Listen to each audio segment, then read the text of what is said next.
Content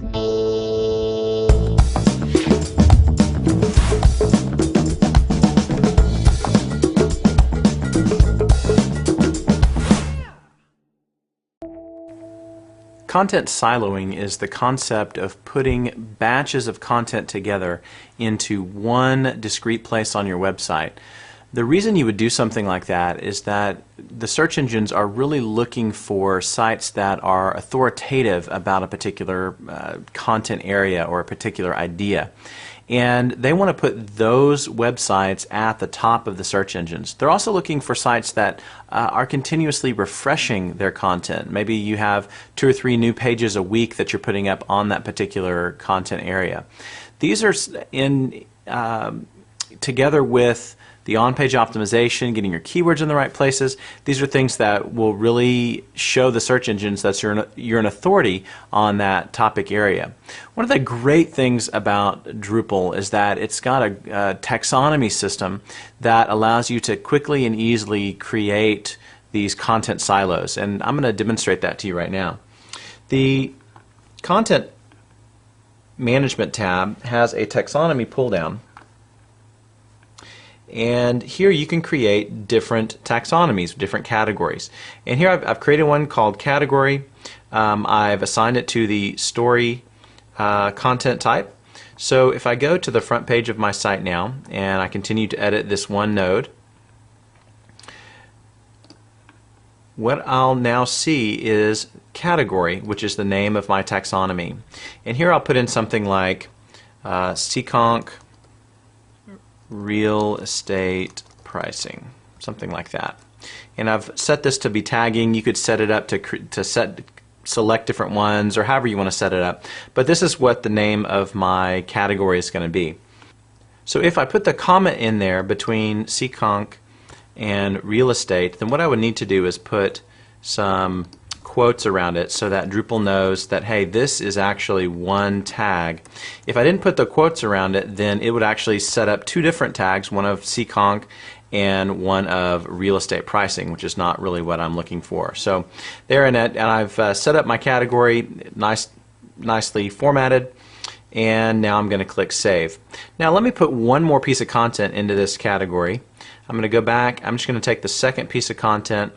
Let's edit that one, and we're going to call this pricing changes in Seekonk. And Seekonk MA pricing changes. It's going to be my page title.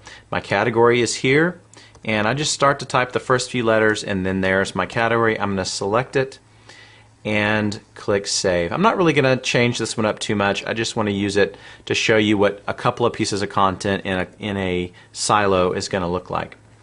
Now that I have edited this content and saved it, I can go back to my taxonomy, and I can say, hey, show me the taxonomies. There they are. Let's look at the terms. It's created this term for me, and then when I click on this, there is my content silo. Seekonk real estate pricing, see how it's nicely formatted, which is why I went back and changed the capitalization there. And then I have 2 pieces of content that have been placed. There we go. Very quickly I've created a category page. Now here is the path to get to that category, and look at the title tag. Title tag is pretty good, but you know what? I think I could maybe do a little bit better job, which is why I've installed a module called the Taxonomy Title Tag module. And the Taxonomy Title Tag module works just like the Title Tag module, except it only works on taxonomies. So I'm going to go back here to Taxonomy. I'm going to take a look at that particular term, and I'm going to edit it, and you'll notice I now have the term page title, and so instead of Seekonk real estate pricing, I can call it Seekonk MA real estate pricing. and that's what's going to use as title tag. I can even enter a description if I want to, and the meta tags if I want to take the time to do that, which right at this moment I don't want to take that time, but you should on every major category of your site take the time to get it exactly perfect for the search engines.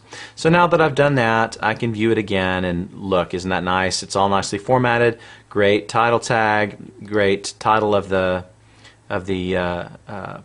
section, and then my content shows up there. And of course, when you click on each of these contents, you're going to come to a page where it's all about something that's in that content area. And that's what a content silo is. Everywhere that I go from this page is going to take me somewhere where there is an article about that topic area. And that's exactly what we're looking for in a content silo. But taxonomies aren't the only way to create content silos. Of course, there's the practically ubiquitous views module. It's not one of the built-in modules, but it's, I think, the most popular add-on to Drupal is views, and you can go and use it to create lists of different content on your site using a whole bunch of different criteria. It's really a very powerful module. There's an entire video series from Lullabot on how to create views, and so I'm not going to cover it here, but just know that there are a lot of different ways that you can create content silos in Drupal. The key is if you have a lot of content, use the tools built in to help you create those silos, and then optimize each of the silo pages for the key terms that you're going after. Content silos are a great way to communicate with Google that you're an expert in a particular content area. It's a great way to take the content that you've created on your site, bring it all together into one place, and make it really work for you and get you up higher in the search engines.